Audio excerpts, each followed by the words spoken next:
But maybe this season, the reason why God is not answering your prayer is because of this thing that you're doing. And we are going to talk about it. And all this revelation is centered in 1 Samuel chapter 16. The Bible talks about when God rejected Saul. God told Samuel to go and anoint a new king that he has chosen for himself. For the first time, God is choosing a king, because the first king the people chose it for God. So God told Samuel to fill his horn with oil and go and anoint the person that he appoints. And it's a very interesting discourse. The Bible says that when Samuel got to Jesse's house, he told Jesse to bring all his sons, and they were lined up. And as soon as Samuel saw one of the sons, he mistakenly thought this is the king, because of appearance, because of stature, because of what he saw naturally. And the cycle continued until the Bible says David appeared on the scene, because God rejected all the people, or all the sons Samuel envisioned that these people are potential kings. The reason why God rejected all the sons of Jesse was because God said emphatically that I do not prioritize physical appearance. I look in the heart. If the person's heart is wrong, their physical appearance cannot speak for them. If their physical appearance is just right, they have the right amount of information, they have the right amount of education, they have the right amount of networking, they have the right amount of giftings and talents, I will still reject them because their heart disqualifies them. So when God is talking about the heart disqualifying people, he's talking about, number one, your motives and your intention. He's talking about the condition and the state of your heart, because God sees that before he sees anything else. But as human as we are, we always prioritize what we see physically. And so when people reveal what is in their heart to us, we see it to be a surprise and we see it to be a shock. But just so that God is not surprised, he makes sure that he goes to what man cannot see, and that's the intents of man, the motives of man. So whenever we pray, we need to reassess our intentions. We need to assess our motives. What is the reason behind this prayer? Until you answer the question why, your prayer is not going to be effective. The why is very important. Why do you want the success? Why do you want the fame? Why do you want the promotion? Why do you want God to elevate you? All these things are questions we need to ask ourselves and find answers to, because until we find answers to the motives and the why, we are sometimes going to be disqualified, because God is going to judge our motives. God is going to judge our heart. For instance, let's say two people are fasting for the prophetic gift. They are praying for 5 hours a day. Let's just imagine they are praying for 5 hours a day, and they are fasting within these 30 days, and they are praying for the prophetic gift. When the time finally comes for God to bestow that gifting on them or activate that part of them, the angel of the Lord comes with a package in the spirit. And God knows who will get the gift based on their motives and their intention. For instance, the first person. This is the motive and the intention for the first person.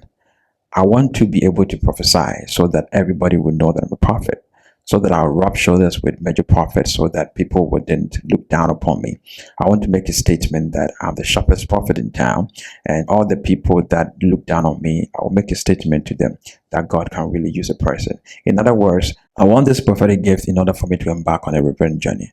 This is the heart push of a different person.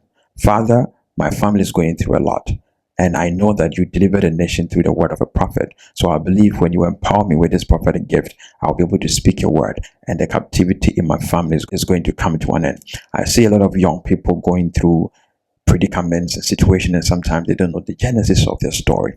So with this prophetic gifting, I'll be able to tell them what they are not doing right, or what they are doing that is the reason why they are still in bondage. Look at these two motives and heart condition. If you were to give the gift to somebody, who would you choose?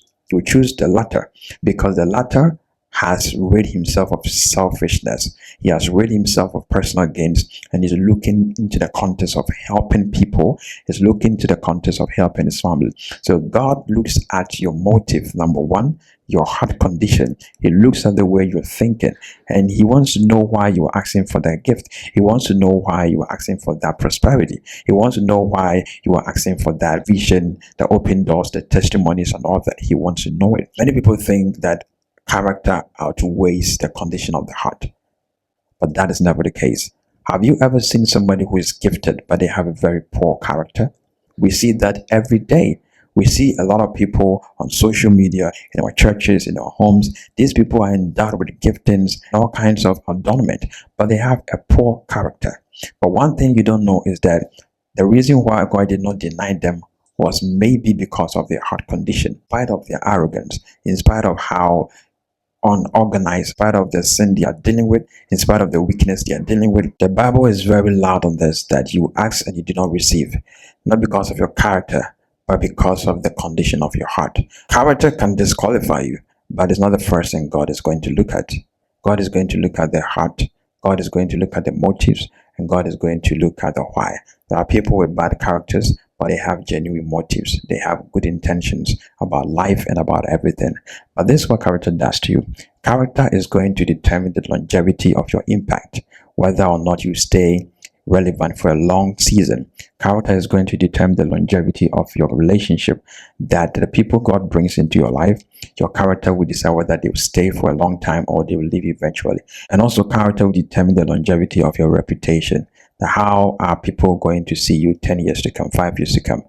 If your name is being mentioned, will people see you to be a relevant person? Name going to sound as a joke with time, or your name is going to be a key to open doors for people? So my challenge to you is that this season, I want you to step back and put all your motives on the table.